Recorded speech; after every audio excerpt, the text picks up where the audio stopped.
So why did you click on a video about purpose? Well, I guess you clicked because you're curious if there's something to learn here, and you expect some light entertainment. You'll settle for a video that does just that. Well, I don't. So let's play a game here. I'll have you checkmate by the end of this video. I win if you feel you've learned something profound. Something that may alter the course of your life. Oh, and we don't play each other. We both lose if you decide to stop playing. But the stakes are higher for me.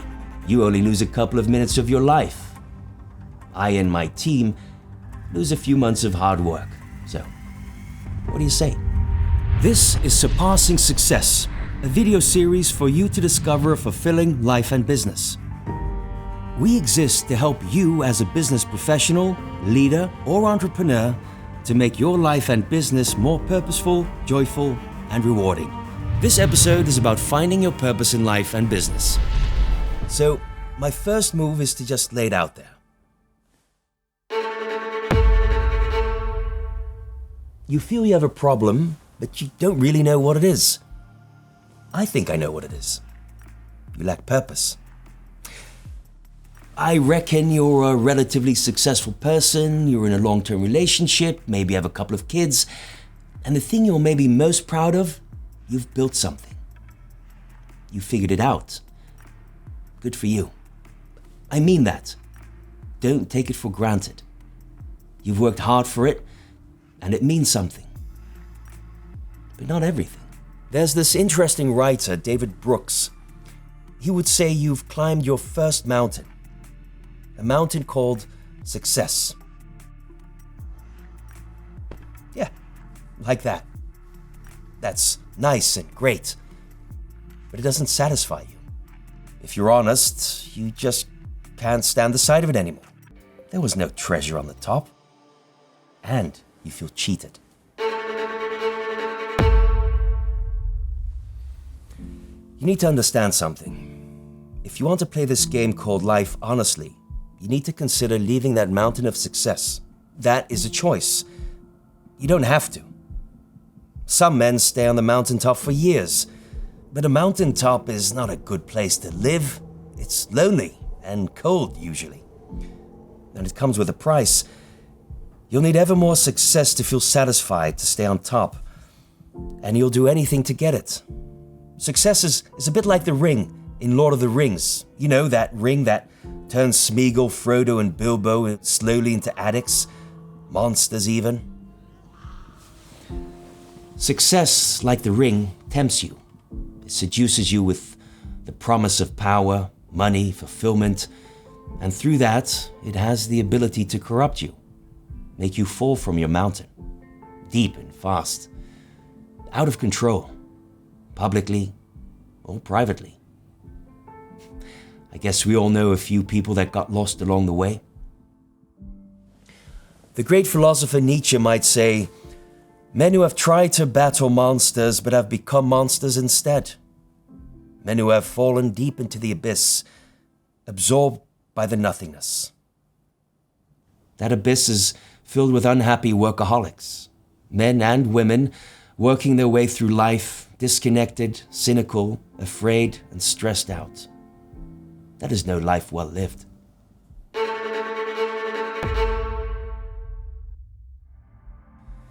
You are something. Somebody. You have a mind, a body, a soul. You have a place in this world, and you can help it flourish if you find your purpose. That is what I believe. But do you believe it? If you don't, you may need to spend some time in what we call the valley. The valley is the place where we find ourselves once we move away from that mountain of success. The Danish philosopher Kierkegaard would say it's the place for you to internalize, to look deep into your soul and discover who you truly are. Mind your step though, you don't want to lose your balance here, so carefully find your way down. If you need a guide, I'll try to be one. Together, we will move away from a life of success to a life of significance, a life of purpose. Can you already see that new mountain shimmering in the clouds? A mountain of significance? We'll get there. But first, you need to learn to embrace your time in the valley. Learn to even love it. Learn to let go of your fears and find new courage, new desire. All sounds a bit philosophical. Agreed. Time for my next move.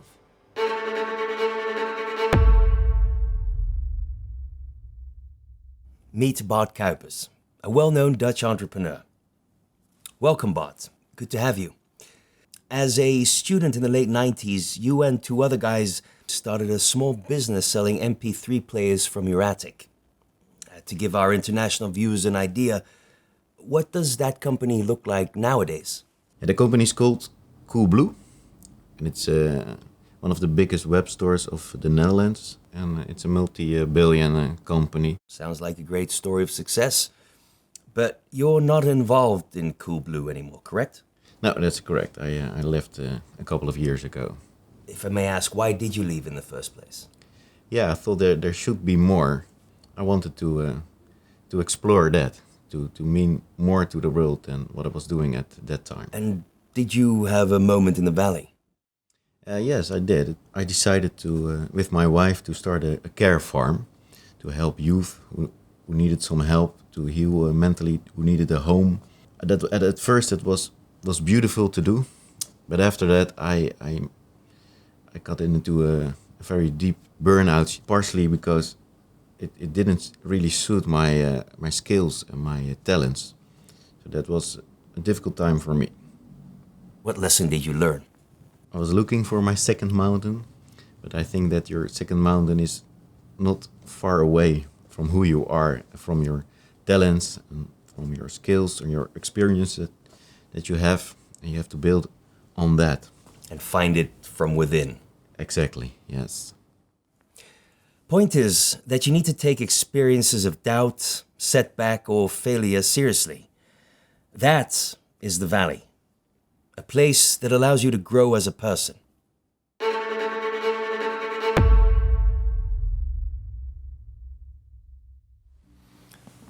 Bart wanted more out of life. He wasn't willing to settle. And make no mistake, that takes courage. Most people settle. They live from experience to experience, success to success. If that is all you want, you can just as well stop watching this video. But if you hunger for more, take a look over there. We're approaching that new mountain. If your first mountain was about success, about your pursuits, for you, for your own happiness, then the second mountain is about something that is greater than you, about the pursuit for meaning. It's all about how we interpret what happens to us, what meaning we give to it. Even in the worst circumstances, in the absolute absence of happiness, there can still be meaning. Why is that important? Well, take Viktor Frankl, a brilliant psychiatrist from the 1930s. He had a successful career, a beautiful wife, but then he lost it all when he found himself enslaved in one of the most infamous Nazi death camps. And there, in that darkest of places, where he was completely stripped of all his humanity, he came to a beautiful realization. He who has a reason to live can deal with almost any circumstance in life. The lesson I had to learn in Auschwitz was those people who had a strong meaning orientation toward the future, toward a work to complete in the future, toward a person waiting for them at home, were most likely to survive. And I believe that something parallel even holds for mankind as a whole. In the camps, Frankl discovered that he still held control over one thing: his attitude towards his experiences. And he developed a strong belief that meaning and purpose is found in pursuing a cause greater than oneself. His purpose helped him focus on helping others, comforting those around him, and it kept him on his feet. As he put it, love is the ultimate and the highest goal to which man can aspire. What a statement, coming from a man who personally experienced mankind at its worst. And good purpose helps you to survive in the hardest of circumstances, even after going through the horrors of the Holocaust. But purpose also helps you with daily life. Frankl found his why in life, and this why stopped him from feeling cynical, apathetic, or egotistic.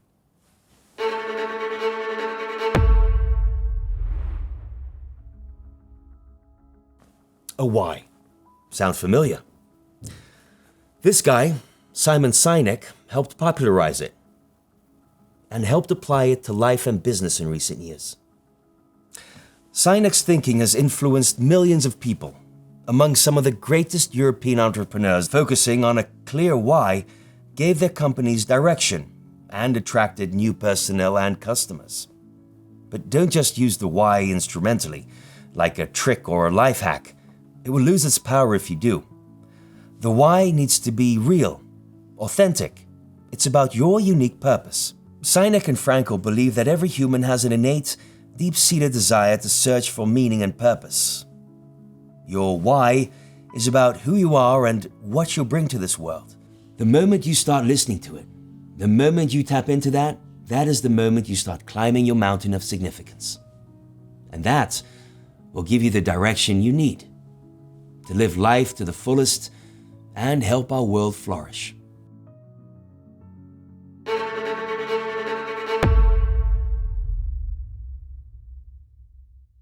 Look at the board. We're making progress, but also our queen might be in danger soon. We made a tricky move there with all this talk about purpose and meaning. You see, some people believe that there's no such thing as meaning.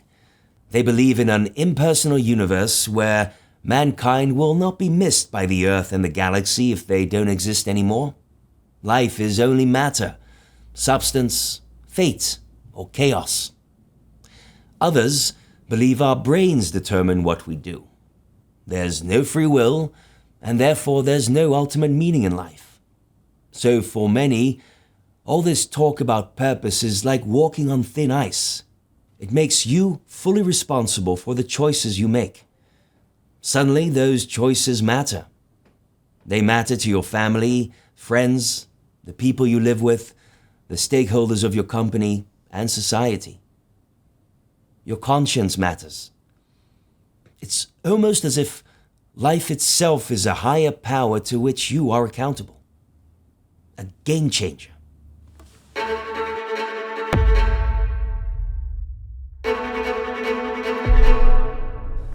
Okay, it seems we had to sacrifice our queen there.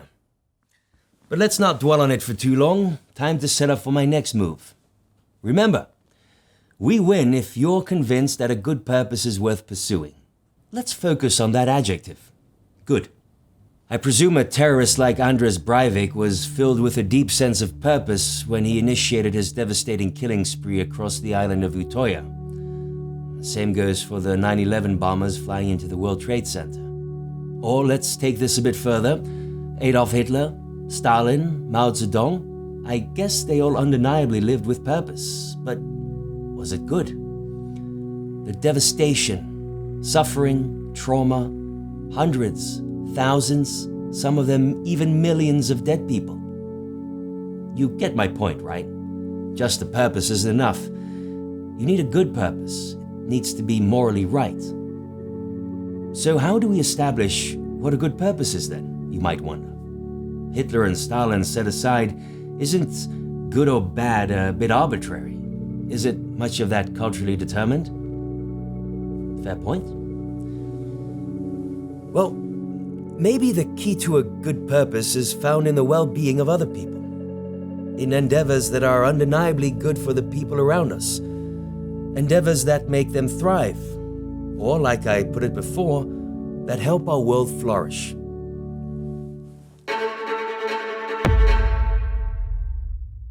By the way, I'm doing quite all right, have you noticed? But let's make this all a bit more practical. Remember Bart? Bart, how would you describe your purpose nowadays? Well, nowadays, my purpose in life is to be an enabler. I have two companies at the moment. The first one is an real estate company, and we help NGOs with their real estate. Mostly NGOs who, for example, help former inmates or ex-prostitutes. But my real passion in life is Royalis. Royalis is an investment company, and we invest in other companies, and we help entrepreneurs to achieve their goals in life with their company. From research, we know that a good purpose consists of 5 elements. Would you mind if I test them on you? Go ahead. Ready? Okay, here we go. Is it bigger than yourself? Yes, absolutely. Nowadays, entrepreneurs, they're asked to participate in society as well, to do good, environmental or socially. Even with our own company, where we can show in the investment world that you can really play the long game, and you don't have to squeeze the results out of an entrepreneur, but you can really elevate him to achieve his goals. Secondly, you have to love it. Do you? Yeah, absolutely. I really love entrepreneurs. I think it's really the way they think. They think differently, and they dare to take risk and responsibility. They see other solutions that others don't see, and they don't only see it, but they make it happen. And that's what I really like about entrepreneurs. What I also see is that it can be quite lonely as an entrepreneur. That really touches me, to be there for them and to know how it is. Well, they're lucky to have you. Nice. Next point. Is your purpose realistic and attainable? I think so. I have the means, I have the strategy, I know what to do, I have the means, the people. It's important to be realistic if you want to achieve your goals. Next point. Your purpose should be about real people. Yes, it absolutely is. It's all about relationship. I think what we do with the real estate, it's also about relationship, to be there for people in need. But with the Royalis as well, if you want to have influence in companies, you have to have a relationship. And of course that takes time, but it's absolutely worth it. Yeah. A good purpose keeps it in all circumstances, in times of glory and in crisis, not related to positions or roles. Yeah, I absolutely agree on that as well. So for example, one of the entrepreneurs we invested in came in trouble with his company. And as a result, he had to leave the company. But the relationship is still there. And I still want to enable him to find his purpose. So that's still there. Thank you, Bart. I guess we can say Bart found his purpose, climbed his second mountain. But how about you? How do we get you closer to discovering your purpose in life, to your mountain of significance?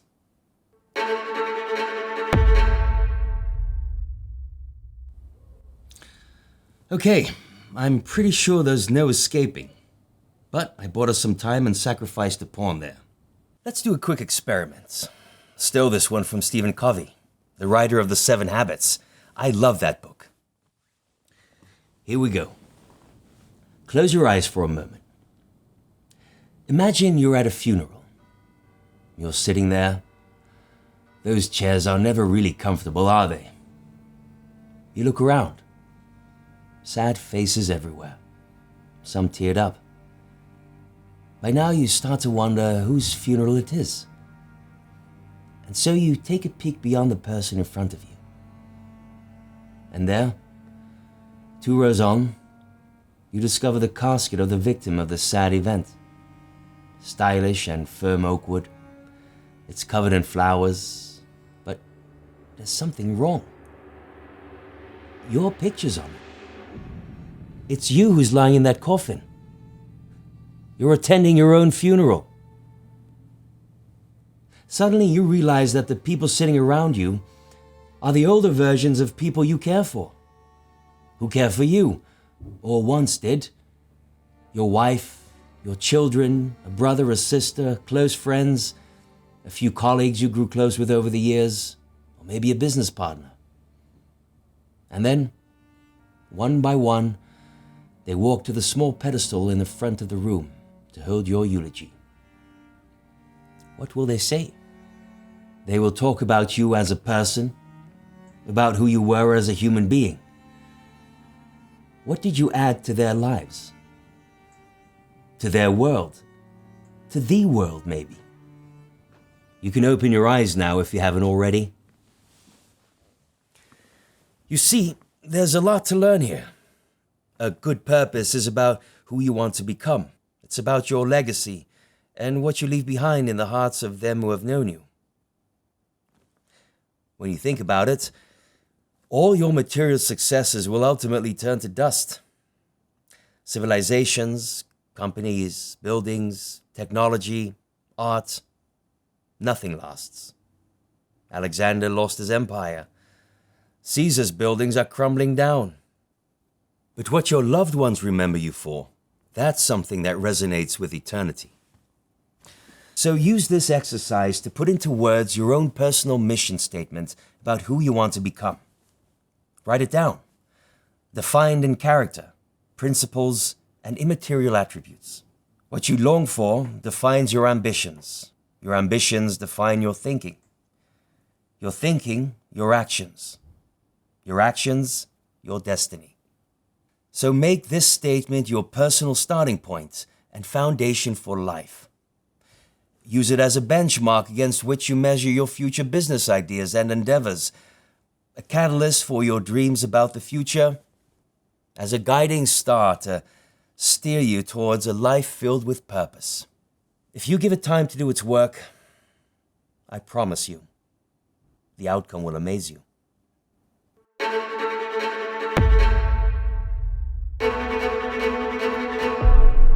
Time for a breather, right? Breathe in and breathe out. Ready for a short summary? Here we go. We stood there on the first mountain of success. We found out why you need a purpose and discussed that you need to let go of success as the ultimate goal and redefine it for your life. That is the valley.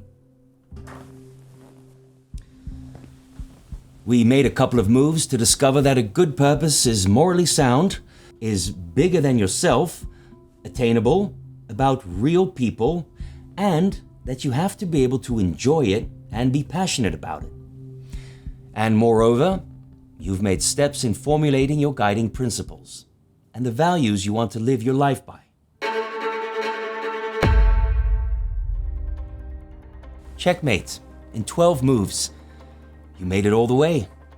I won, but I guess you too. Great success, right? Reminds me of the first mountain. By the way, business success is not a bad thing. Be grateful if you're successful, but it's just not your ultimate purpose. It's not the measure of your life. Your life is about the second mountain, the mountain where your focus shifts from being successful to being of significance. Your mountain of significance. If you enjoyed this video and feel ready to dive deeper, we have a free ebook waiting for you. And if you're seeking to discover your own purpose, don't forget to download our practical toolkit. Both are readily available on our landing page, and I think you might really like them. Furthermore, if you're excited about exploring more episodes from Surpassing Success, we warmly invite you to visit our landing page or check out our YouTube channel. We'd love to see you there.